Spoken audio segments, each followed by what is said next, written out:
Grabe ang tagal. Solid.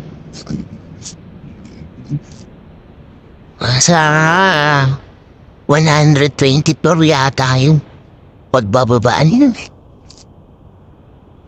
20 minutes ako nag-aantay.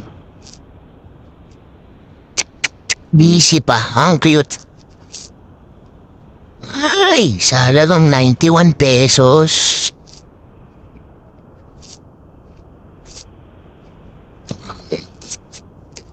Ito mouse. Ang solid.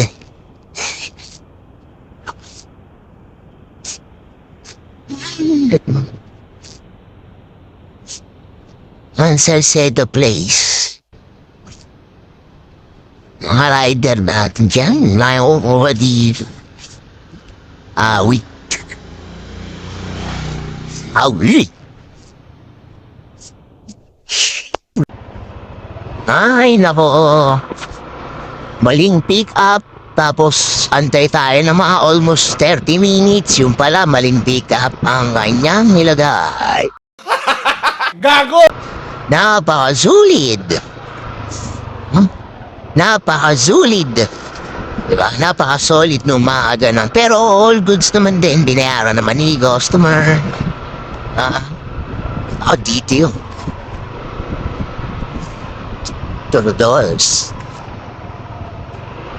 Binayaran naman din ni customer, so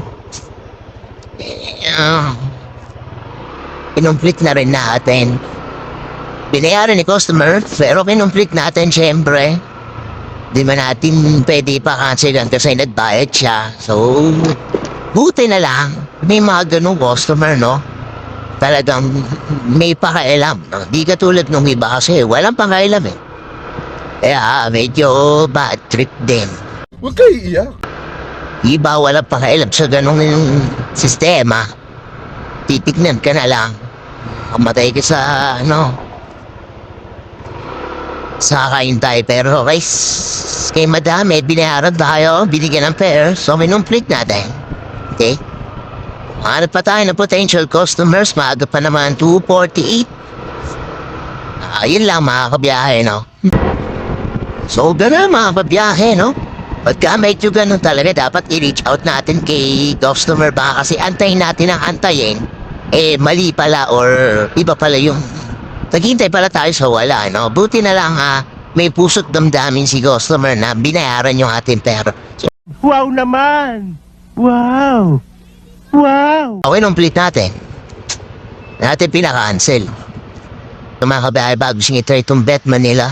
Yan, syempre may mga casino game tayo dyan. Meron tayong slot machine, meron tayong card game, at meron tayong esports and sports game. Yan, live na live po yan mga kabiyahe, no? Bago gusto nyo na i-try, nasa description box ang ating lucky link. So, kung bago mo mag-deposit, syempre, isitin mo lang yung GCash. Amount, syempre, kung magkano yung gusto mo amount, automatic yan papasok sa GCash mo yan. Lalagay mo lang yung number mo, syempre. Hindi mo na kailangan ng mga mode of payment, rekta na yan. OTP, papasok na agad sa'yo. Lalagay mo lang syempre yung PIN mo. Yan. At syempre, magantay ka lang na ilang sandali. At boom! Papasok na agad sa'yo yung biload mo. Ganun kabilis, no? Wala ka nang pag-aantay na matagal. So yun, mag-thank you na siya. And successful na ang deposit natin. Syempre, dito lang na. Sa Bet Manila. Yan. O, paano naman mag-withdraw, kapatid? Malito nila, pinutin mo lang ulit yung kaninang pinindot mo. Account. Yan. At papasok yan yung choose withdrawal mode o method. Yan. Pinutin mo lang yung withdrawal. Choose your bank, syempre, kung di ka siya, o may bangko dyan, kung ano pa pipilihan mo. At lalagyan mo na yung information mo, syempre. And that's it. Nakapag-withdraw ala dito sa Bet Manila. At lagi mo tandaan, gambling responsibly.